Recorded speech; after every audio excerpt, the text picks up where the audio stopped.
What's going on, everybody? It's your boy Cedric. Welcome back to the studio and welcome back to SweetScale TV. I do want to thank each and every person that has subscribed. We're now over 500,000. 500,000, I wish.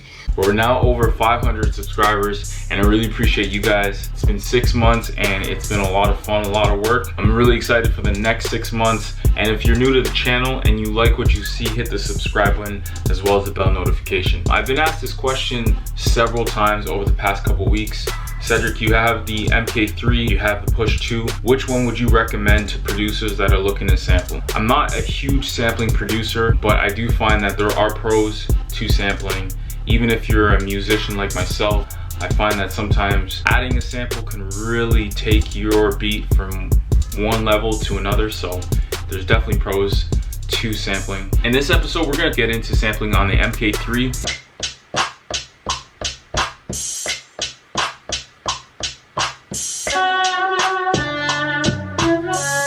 And the Push 2. Crazy. Let's get into it. Alright, so we're in machine using the MK3. I found this sample in Splice. What I'm gonna do is I'm gonna go to group A. I'm gonna drag the sample into pad number 1. I'm gonna go over to sampling. I don't need to record it because it's already a sample. You could choose to record it in. By the way, this is a shortcut. If you hit shift mute, that will choke the sample. So if you have a sample playing and you wanna mute it, shift mute. I would use record if I had a guitarist or a saxophone player or a singer using a 1/4-inch patch cord. You can plug in an instrument and sample the instrument. I don't need to do that because we're using a sample. This is a sample here.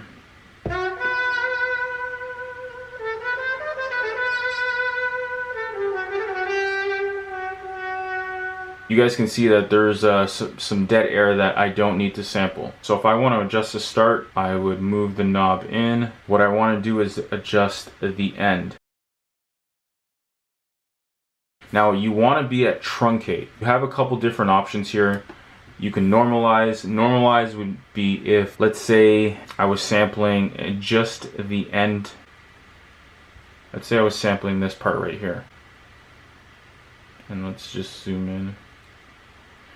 Because it's so thin, I'm not going to get a lot of sound out. If I was to normalize this part, what it would do is increase the gain. Once I hit apply, the gain was increased. Now, what I'm going to do is hit shift and pad 1, which it really means undo, because I don't want to normalize that part. However, let's say you are sampling and you have this specific sound that you really like, but you're not getting enough volume. You can normalize. You can reverse the sample.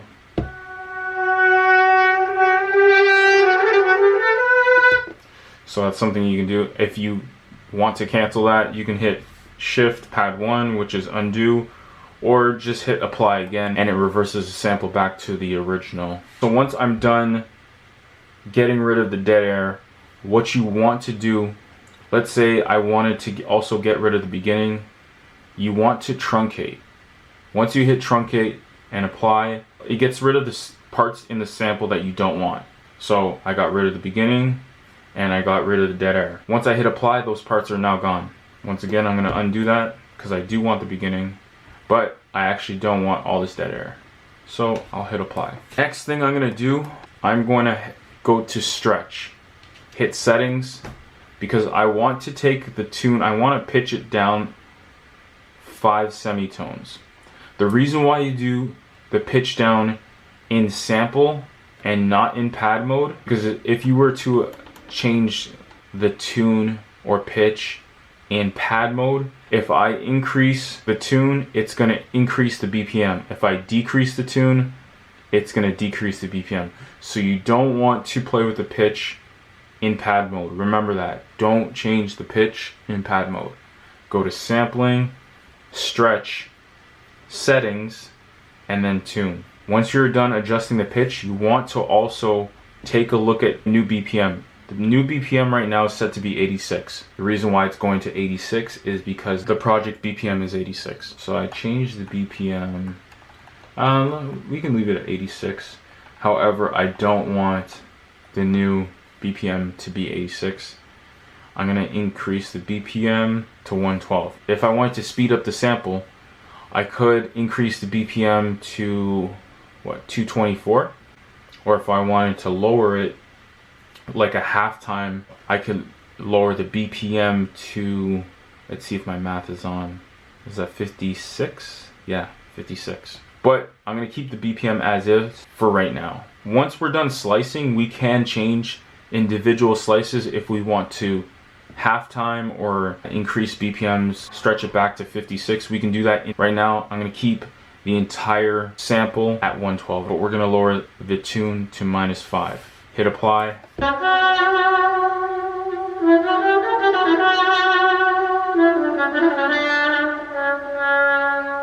Once we're done that, we can go to slice. There are a couple different options. You can go with detect, which is based on the transients. Right now, the sensitivity is at 50. If we increase the sensitivity to 100, you would have more slices. And if I hit shift, I can go over to bank 2. Hit shift again, bank 3, 4, all the way to the end. I can lower the sensitivity to have less transients, which means less pads. The other option is split. You can split the sample to 4 equal slices, or if we want to increase the slices, we can go with 8, 16, 32. So to get to the other 16, you would hit shift and then hit this arrow to go to bank 2. If you want to go back to bank 1, the first 16 pads are bank 1, the next 16 pads are bank 2. So those are your options. I like to go with manual, and what I'm going to do is hit delete all. When I hit delete all, it's going to get rid of all the different slices. And then once I start hitting pads,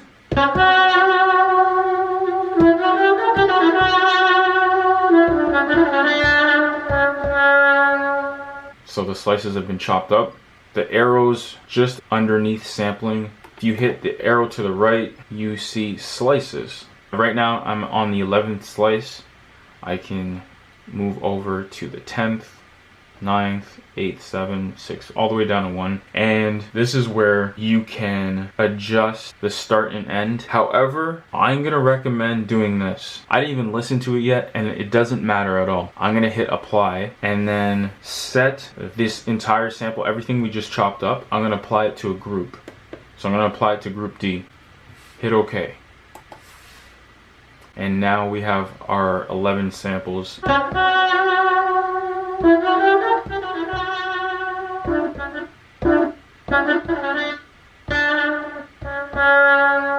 It's not perfect, right? That's okay. Now, what we can do, we have the 11 slices, which is more than enough. Hit sample. Now go to edit. And now you can edit each individual slice. If I want to zoom in, I'm going to use the first fader just under the right screen. I'm also going to duplicate the second pad, and we're going to go back to the beginning.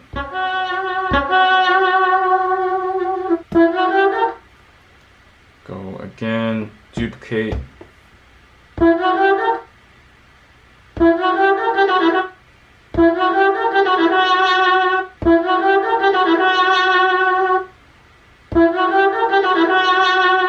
It took me about 10-15 minutes to get the sample the way I like it, and it's got a cool pattern. It goes like this.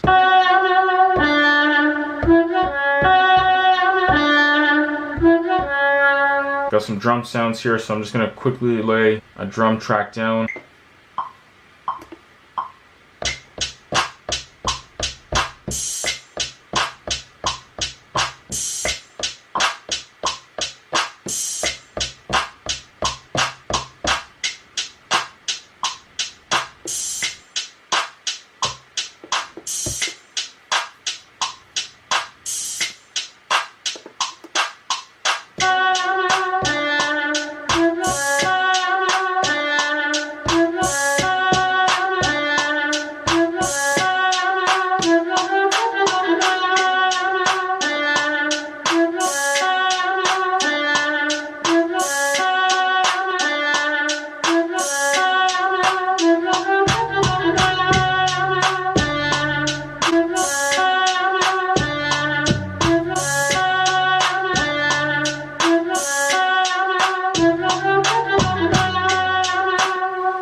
just like that, we got a beat started by finding a sample off of Splice and manipulating it in the MK3. Real quick review. So we brought over the sample from Splice, go to sampling, edit, truncate, get rid of whatever part of the sample you don't want. I don't want all this dead air. Hit apply, and then to the left. You don't have to change the sample's original key. I like to change the original key. I took it down to -5. Let's get it to 114. -5, hit apply. Then I would go to slice, manual, and then you can start slicing up your samples. Once you're done slicing up your samples, simply go to apply to an open group. Group D is open. You see there's no sounds. Hit OK, and then I would go back and start editing. I could duplicate the first pad and just decide that this is the part I want. That's why it really doesn't matter how you slice up your samples. Like, you don't have to be really picky in slice mode. Now that we've done that, we're gonna switch over to Ableton and we're gonna use the push 2. The sample I wanna.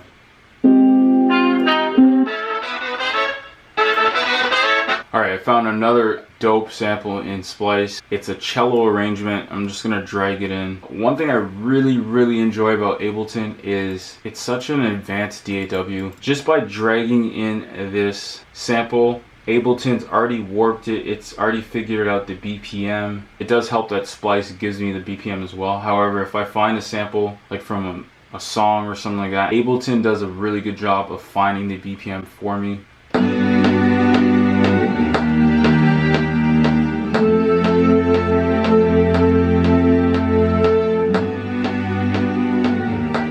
We have this sample. It is an audio file. To start, we're going to convert to a simpler, and now that audio file is now pretty much a MIDI instrument. This is the original key. I wanted to take it up a few keys.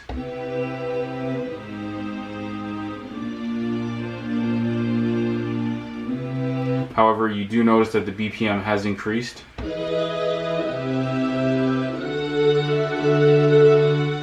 We're in classic mode right now. We want to go to slicing. And the sensitivity is at 100, which is laid out on 9 individual pads. We're going to turn down the sensitivity down to 0. I have the option to slice by the transient, by beat. We can increase the division, which gives you more beats. You can slice by region. We're gonna go to manual and start slicing up. However, before we do that, we're gonna go over to simpler, go to global, and I wanna take this down. I think I wanna take this down 4. I'm gonna go to warp and turn that on. And warp mode is gonna be complex. So let's go ahead and chop this up. So we're gonna go back to main. Pad slicing is turned on and start chopping up.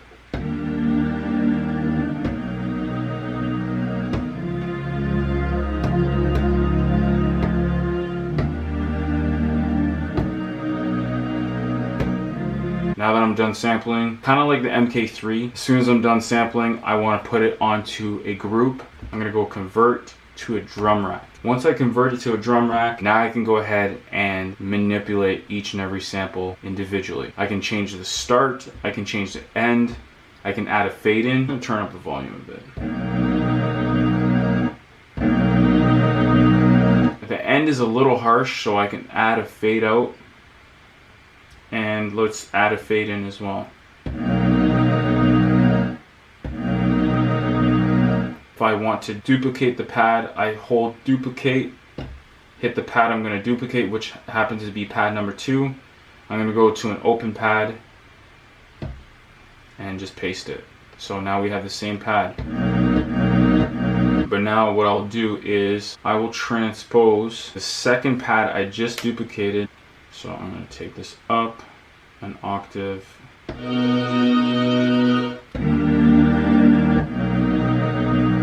First knob, by the way, zooms in and out. Zoom in and out. The second knob is going to affect the start.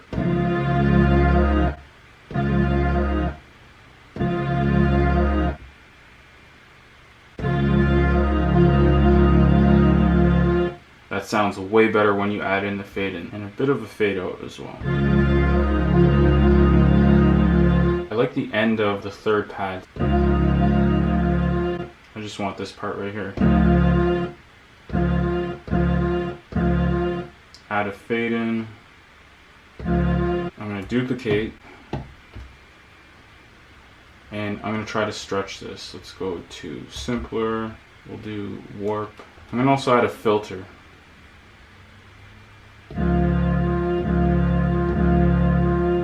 One thing I really enjoy about Ableton, if I double tap on layout, you can use all 64 pads at once. So I have the samples that I just recorded. I got rid of some that I didn't need, and this is what it sounds like.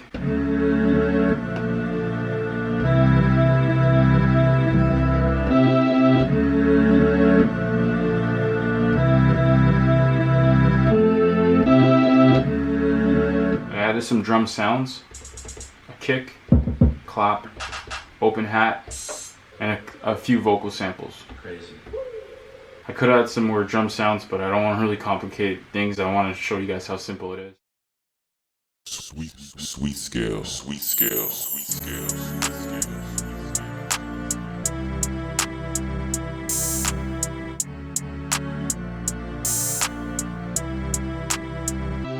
Crazy.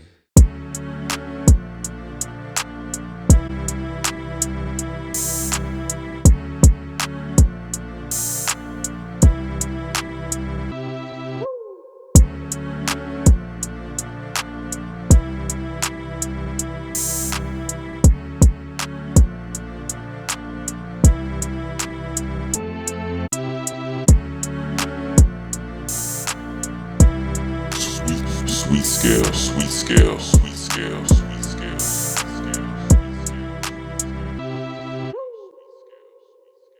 So my conclusion is I find the workflow in the MK3 and the Push 2 to be really good. My recommendation is, if you're an Ableton user, I would recommend looking into the Push 2. However, if I'm collaborating with a producer that doesn't use Ableton and they want to sample, I'll bring up the MK3, because the great thing about Machine is not only is it a standalone DAW, but it can be used as a plugin.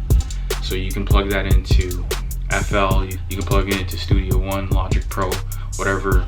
So if you're a producer that wants a drum pad, I would recommend the MK3. Of course, you can do a lot more with the MK3 than just sample. I'll talk about some more features of both the MK3 and the Push 2 in another video. I just want to show you guys how I find it really easy to sample with both. So I hope that gives you some insight. Again, if you're an Ableton user, get the Push 2.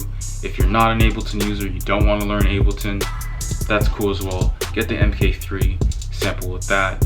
Really simple. If you have any questions, if you have any recommendations, anything at all, drop a comment below. Let me know what you guys think. Really appreciate your feedback. Really appreciate your support. And if you haven't already done so, hit the subscribe button as well as the bell notification, because we got a whole lot coming up. It's your boy Cedric from SweetScale TV. I'm gonna get back to making some more music, so I'll see you guys in the next video. Peace.